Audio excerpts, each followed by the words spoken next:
예, 다 오셨어요? 예, 오실 분은 다 오신 것 같아요. 그래요. 시작할까요? 예. 빨리 하고 빨리 가는 게 낫죠. 성부와 성자와 성령의 이름으로 아멘. 하늘에 계신 우리 아버지, 아버지의 이름이 거룩히 빛나시며 아버지의 나라가 오시며 아버지의 뜻이 하늘에서와 같이 땅에서도 이루어지소서. 오늘 저희에게 일용할 양식을 주시고 저희에게 잘못한 일을 저희가 용서하오니 저희 죄를 용서하시고 저희를 유혹에 빠지지 않게 하시고 악에서 구하소서. 아멘. 성부와 성자와 성령의 이름으로 아멘. 예. 오늘부터는 성경에 관한 거를 할 텐데 그에 앞서서 성경을 얘기하려면 계시라는 거를 얘기를 해야 돼요. 네? 그거 빠져가지고는 안 된다고요. 계시가 들어가야 된다고요. 뭐 계시가 뭔지를 뭐 하도 들어서 아시잖아요. 그래서 10개자 보여준단 말이죠. 감춰져 있었는데 보자기를 풀어 제끼면서 보자기에 쌓였던 내용들을 이렇게 보여주게 됐단 말이죠. 그래서 나티나에서 그게 나온 건데 종교학적으로 얘기해서 그 신적인 존재가 감춰져 있었는데 신이 인간들한테 내가 누구라는 것을 알려준단 말이죠. 그걸 계시라고 그러는 거예요. 네? 내가 누군지, 그 다음에 그 신의 그런 그 뜻이 뭔지, 계획이 뭔지 이거를 알려주는 거, 이거를 계시라고 그러는 거예요. 종교학적으로. 우리 그리스도교에서 마찬가지로 하느님이 누구신지, 그 다음에 하느님의 뜻이 뭔지, 앞으로 계획이 뭔지 그거를 이제 알려주시는 거예요. 그래서 구약에서는 뭐 예언자들을 통해서, 예? 뭐 현자나 뭐 이런 분들을 통해서 하느님의 뜻이 뭔지를 이렇게 이제 하느님을 알려주고 그랬어요.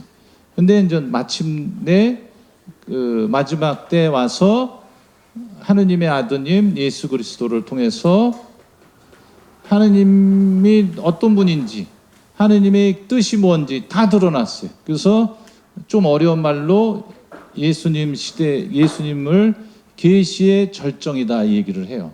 계시가 끝났어요.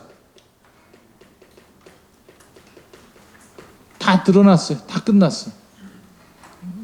하느님이 누군지, 하느님의 뜻이 뭔지 다 드러났어요. 예수님을 통해서 다 드러났어요. 예수님을 통해서 그 하느님은 그 예수님이 하느님의 자비의 얼굴이에요. 하느님의 자비의 얼굴입니다. 예수님을 통해서 다 드러났어. 하느님 자비의 얼굴이 누굴 통해서? 예수 그리스도를 통해서. 그래서 히브리서 1장 1절에 나오잖아요. 과거에는 예언자들을 통해서 말씀을 전해 주셨지만 마지막 때는 예수님, 하느님이 직접 예수님을 통해서가 아니라 예수님이 하느님이니까 직접 말씀하기 시작하셨다. 이게 계시죠. 오케이? 예. 그래서 계시가 뭔지 뜻 정리를 다 하셨어요. 그 다음에 우리 가톨릭 교회는 하느님이 이제 하느님의 뜻이 뭔지, 계획이 뭔지, 계시의 원천이 두 가지가 있어요. 계시의 원천이 하느님의 말씀이 기록된 성경,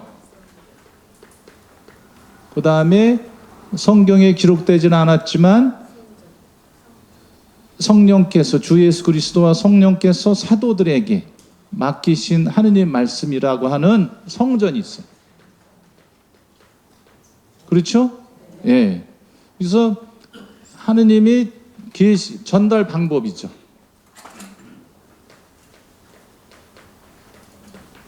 그래서 성경에는 예수님 오시기 전에 첫 번째 하느님 말씀인 첫 번째 계약인 구약 성경이 있고,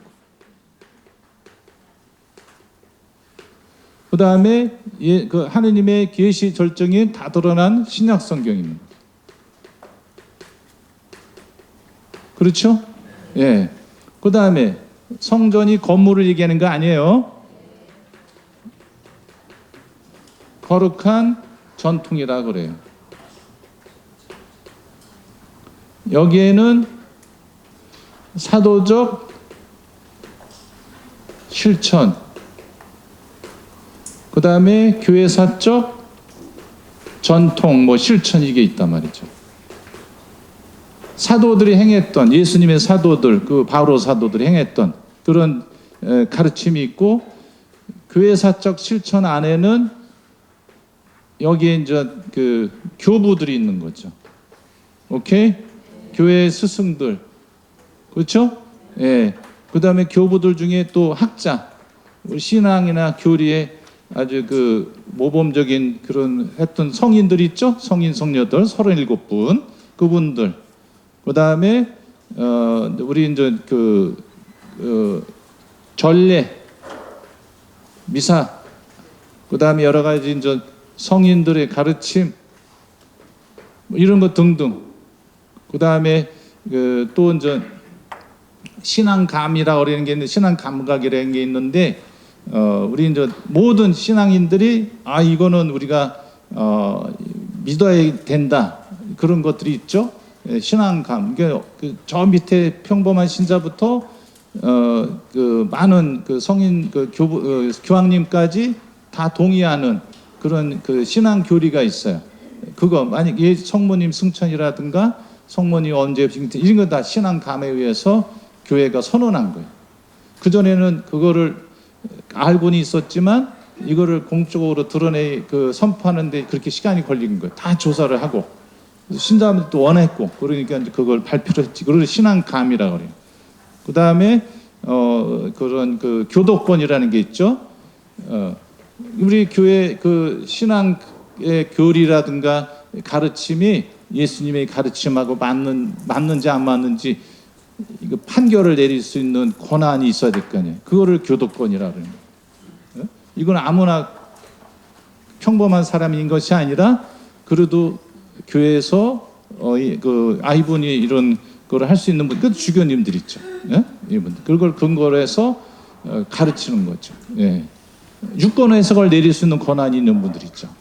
그렇죠? 예. 그래서 지지난 주가 어느 때 어떤 신자분이 개신교 다니다 온 분인데, 개신교는 자기 마음 주관적인 해석이 너무 많다 보니까 이상한 그 해석을 하는 사람이 너무 많다는 거예요. 근데 우리 가톨릭교회는 어딜 가든지 그냥 그 상식적인 그런 가르침을 해준다는 거예요. 상식 이상을 넘는 그런 상식 이하의 그런 거를 해라고 가르치지는 않는다는 거예요. 예? 특히 요한묵시록 같은 경우 지 맘대로 막 해석해가지고 그거 가지고 사람들을 현혹하고 재산을 갈취하고 이런 식으로 나오고, 이거는 정상적인 게 아니죠.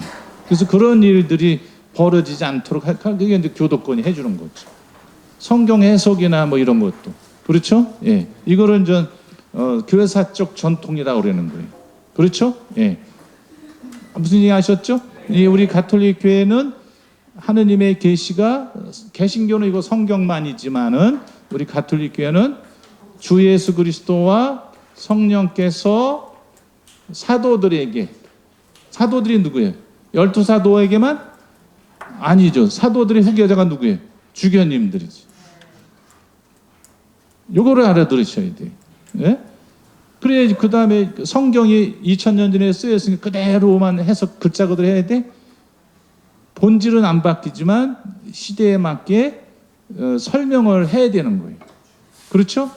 예, 설명을 해줘야 되는 거예요. 그거 이제 그게 이제 성전에서 통해서 하는 거지. 교부들이 또 그걸 해준 거. 예, 무슨 얘기 하셨죠?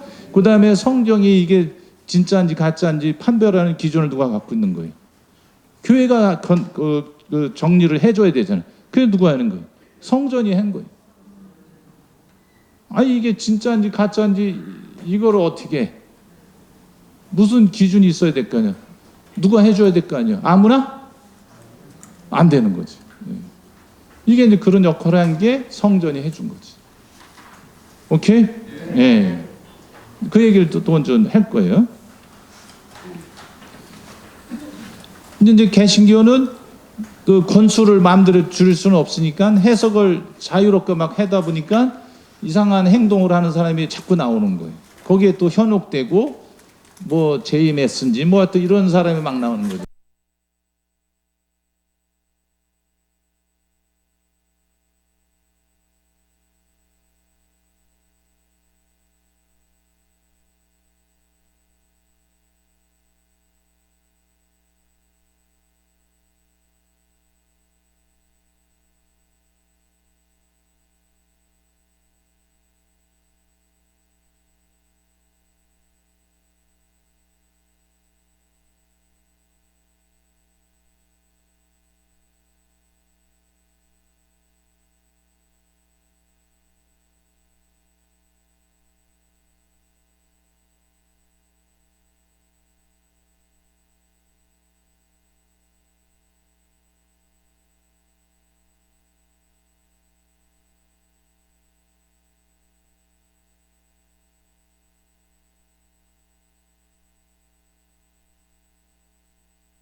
근데 우리는 좌측에서 우측으로 나가잖아요. 어?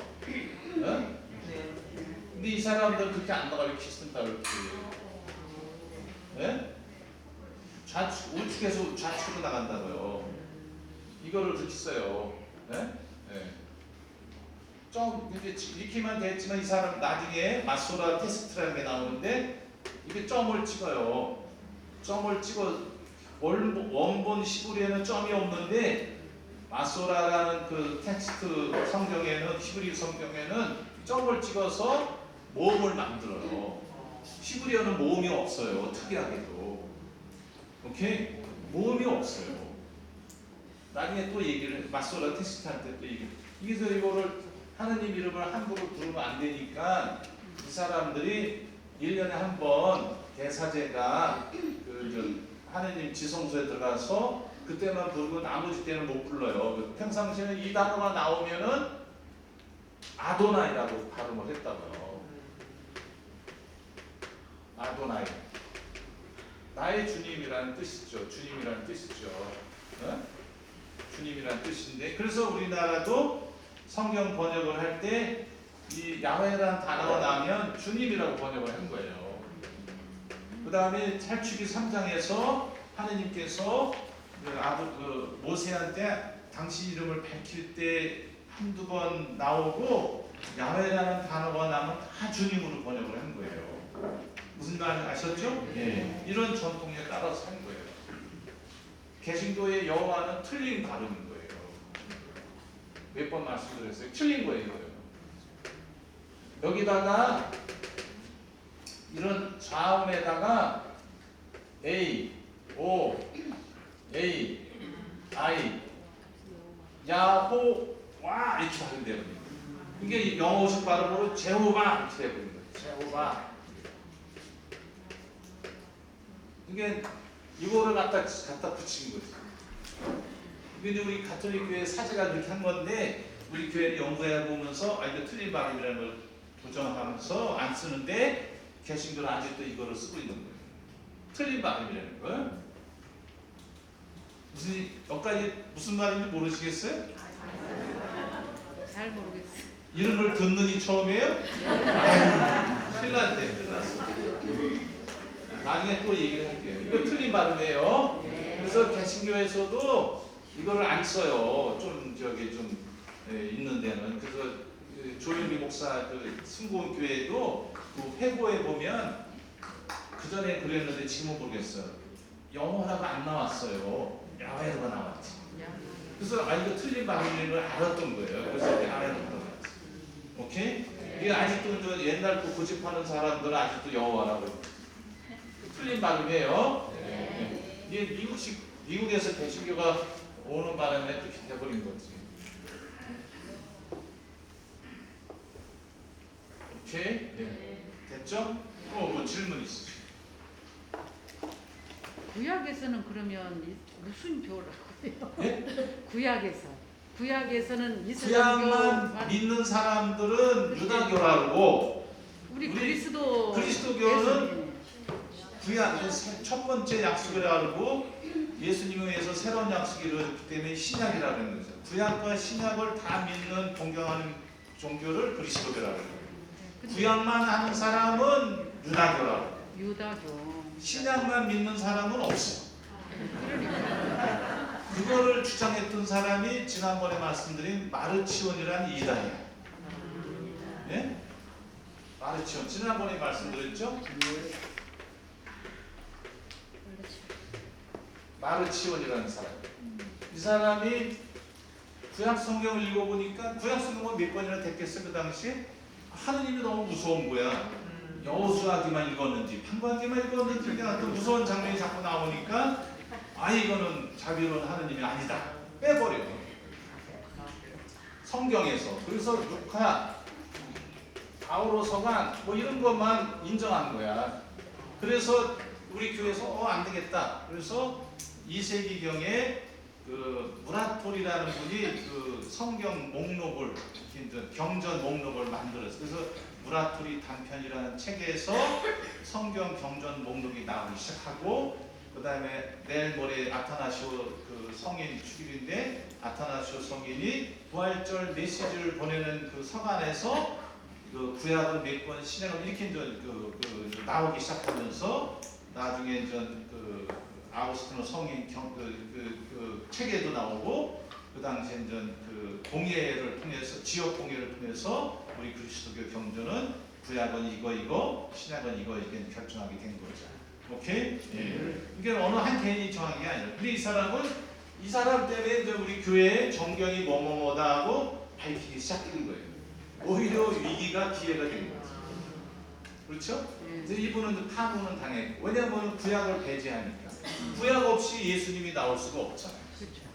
그렇잖아요. 그래서 이제 서로 이제 구약 안에 예수님이 감춰져 있고 신약 안에서 구약의 사건 인물이 다 이루어졌다.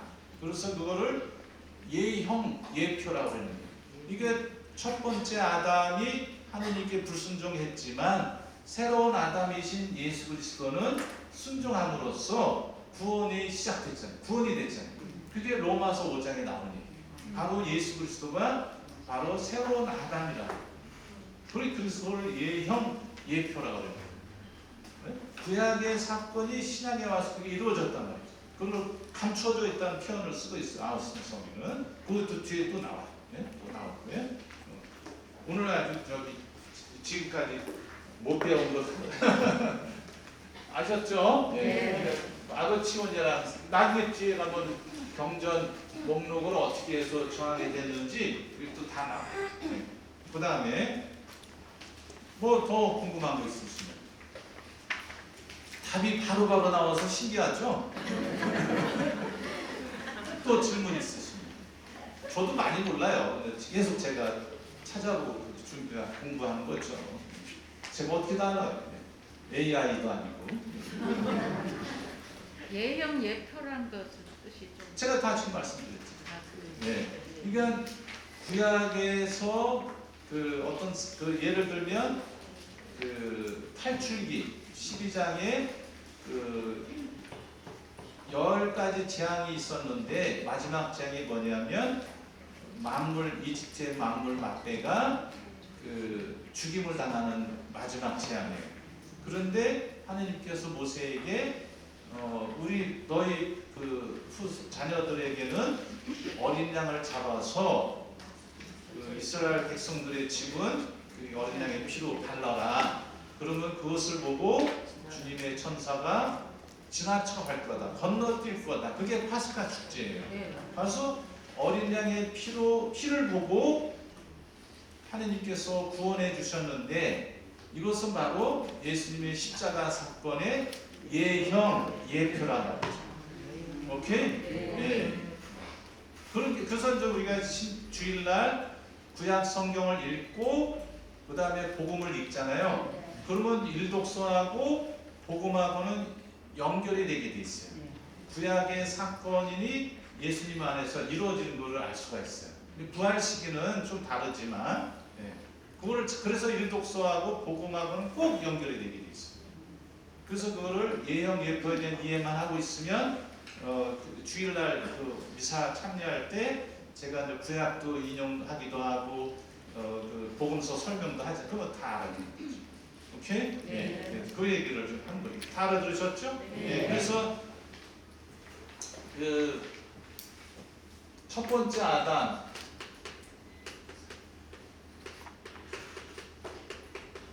그 다음에 두 번째 아담이라는 표현도 쓰지만 새로운 아담 예수 그리스도잖아요. 첫 번째 아담은 하느님 말씀에 어떻게 불순종했어요. 그래서 죄를 졌잖아요. 타락하고 죄를 졌잖아요. 그런데 새로운 아담이신 예수님은 하느님께 순종함으로써 타락이 아니라 뭐가 왔어요? 구원이 옵니다. 그 다음에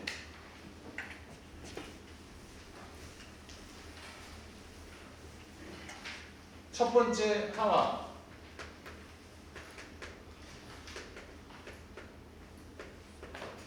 새로운 하와가 누구예요? 아유. 새로운 하와. 이 첫 번째 하와도 하느님께 불순종했죠? 네, 불순종했다. 새로운 하와이신 마리아는 어떻게? 주님의 말씀대로 이루어지길 바라는 순종은 순명했다. 그렇죠? 네. 그러면서 구원이 시작된 거예요. 그래서 이제 요한복음 2장이나 요한복음 19장에서 예수님이 뭐라고 했어요? 여인이시여. 이게 뭐예요? 새로운 여인이죠. 그래서 하와도 여인이잖아요. 그래서 제가 성경을 구약을 같이 읽으시라고 하는 게 첫 번째 여인이잖아요. 첫 번째 여인이지 그 첫 번째 하와 이전에 누가 있었어요? 없어요. 첫 번째 여인이죠. 그래서 이 성모님께 왜 여인이시여 어머니를 하대하냐 이런 쌍놈이 어딨냐? 쌍놈이 아니에요. 새로운 여인이시란 말이에요. 어머니 마리아가. 그래서 여인이시여라는 말을 쓴 거예요. 요한복음 저자가 다 의도가 있는 거예요. 귀나이가 알죠? 귀나이. 귀. 제가 몇 번 말씀드려요. 귀나이. 이거 생각하시면 돼요. 여인이시여. 이게 하대칭이 아니에요. 이제 그리스 고전 보면은 어느 남편이 전쟁에 나갔다가 죽었다고 소문이 난 거예요. 그런데 그 부인이 얼마나 미모가 뛰어나는지 주변 사람들이 남편 죽었으니 나하고 같이 살자. 근데 다 물리쳐요. 그래서 몇십 년이 지나면 남편이 살아 돌아왔어요. 기적도. 그래서 남편이 그 부인을 보고서 깜짝 놀라면서 여인이시였죠. 그러니까 부인을 정말 존중하는 사랑의 마음을 담아서 표현합니다. 그러니까 하대하는 표현은 아니래요. 정확히 하는. 요것만 설명해주면 개신교 사람들이 아무 소리 못해요. 그래도 뭐라고 그러는 사람은 무지한 사람. 요걸 보고 그러는 사람. 그걸 잘. 그러니까 하대칭이 아니래요. 네? 그래서 영어 성경에서는 네이드라는 표현을 써요.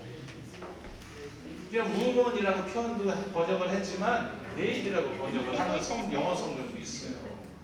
오케이? 왜냐하면 어머니 마리아가 새로운 하와, 새로운 여인이시기 때문에 그런 표현을 쓴 거다.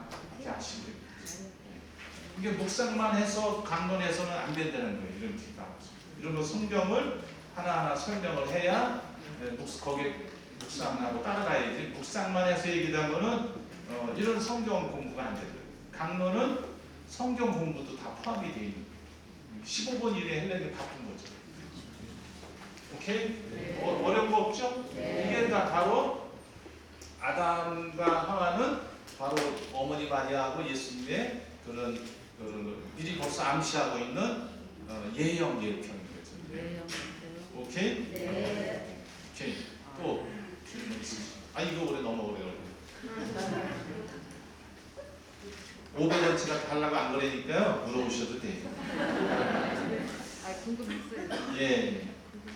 성경이 어째서 하느님의 말씀인가? 하느님의 영감을 받았기 때문이다. 성경은 전부 하느님의 영감으로 쓰인 것으로 가르치고 꾸짖고 가로잡고 의롭게 살도록 교육하는 데 유익합니다. 영감을 받았기 때문에. 남자분 영감이 아니고요.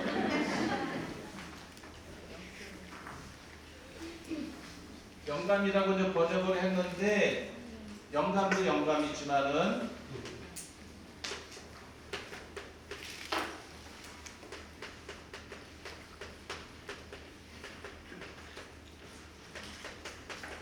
좀 풀어놓으면은 성령의 감동, 성령 하느님의 감동.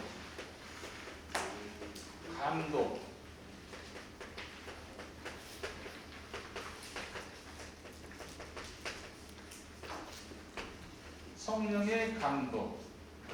이 도자는 이끌 도자예요. 이끈단 말이죠. 성령 하느님께서 성경의 인간 저자를 하느님 말씀을 잘 적을 수 있도록 이끌어 주신다. 이끌도 가이드.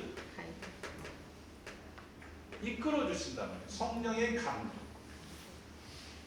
이게 영감이라고 번역하는 것보다도 이건 이 감자가 뭐예요? 감동할 감자거든요. 네.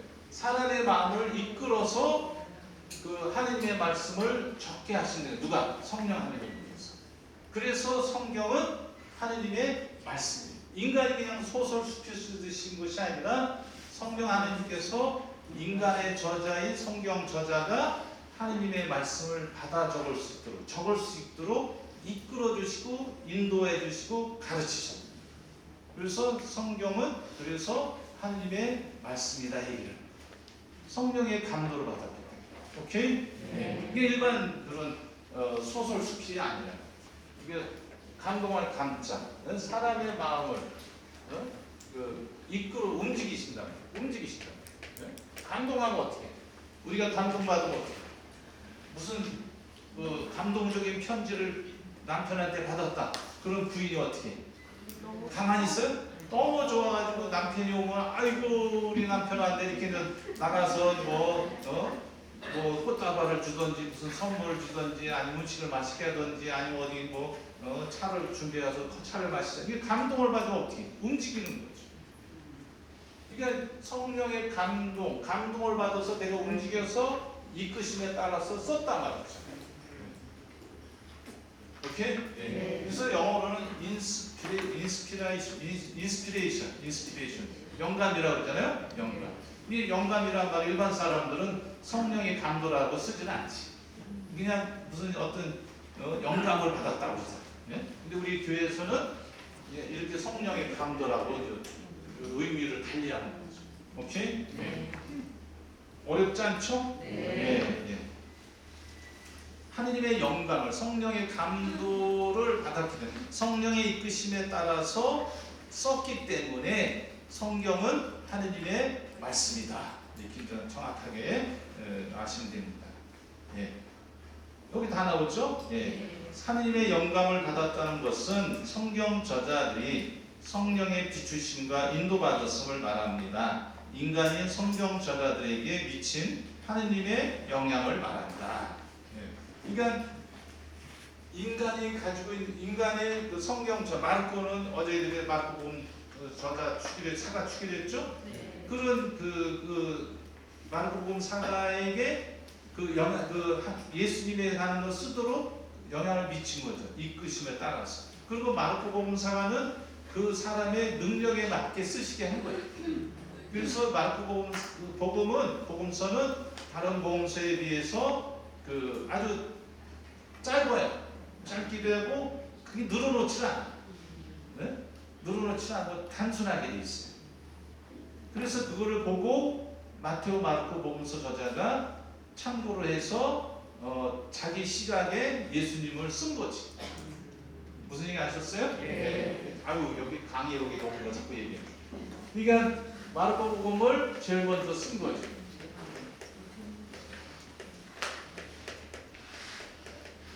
이게 이제 뭐 75년이라는 사람도 있고 뭐 70년이고 하여튼 70년에서 80년 사이에 이게 복음서를 제일 먼저 썼어요.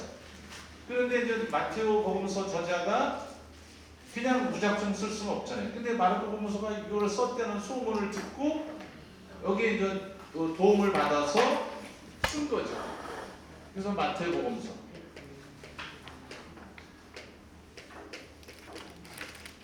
그리고 루카 복음서도 도움을 받아서 루카 복음서 쓴 거예요. 그런데 마테오에는 마테오 복음서에 마르코에 없는 고유한 것이 있어.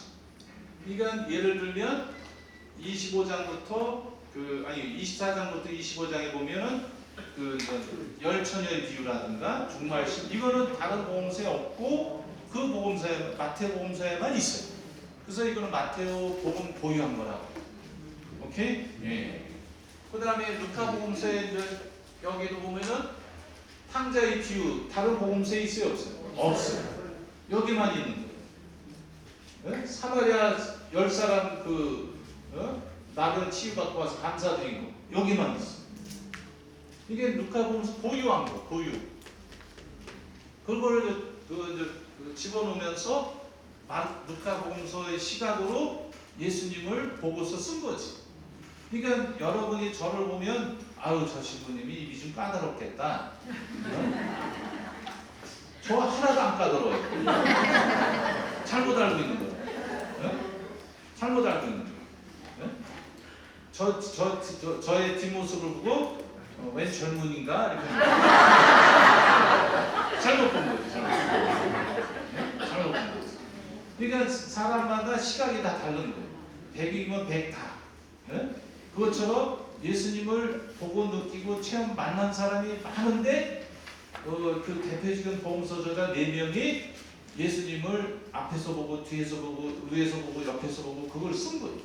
그 복음서의 그런 그 저자의 그런 그 능력이라든가 어떤 보는 눈이라든가 예수님의 이런 면을 전해줘야겠다 그런 마음을 갖고 있었던 거예요. 오케이? 그래서 마르코 복음서 저자는 곧 즉시 그런 부사들을 많이 써요. 왜냐하면은 밖의 상황이기 때문에. 밖의 상황. 이거는 나중에 신약에 관한 것만 얘기할 때 얘기해. 오늘 너무 앞질러 가네. 그래서 이거를 여기서 도움을 받았단 말이죠. 요한복음서 저자는 이런 걸 다 알고 있었어. 근데 이걸 또 쓰면 어떻게 해? 안 되는 거예요. 그래서 예수님의 활동 뭐 이런 거보다도 예수님의 말씀 전하는 거 이거를 위주로 쓴 거죠.